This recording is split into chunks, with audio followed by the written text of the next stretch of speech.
La llegada del Sea Cloud y del Sea Cloud II a Valencia este lunes confirma que es una ciudad ideal para recibir todo tipo de cruceros, incluso barcos tan singulares como estos.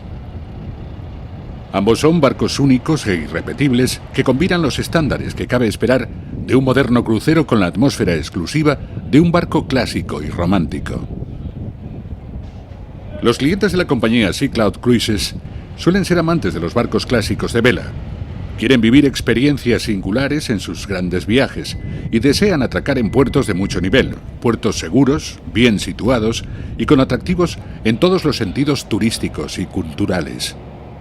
Valencia es una ciudad muy interesante para los pasajeros, con mucha historia, también con un buen porvenir, y claro que aquí una parte muy buena de la ciudad, de parte vieja de la ciudad, pero también hay una otra parte interesante con el mercado y en otros con los edificios contemporáneos, y me parece que los pasajeros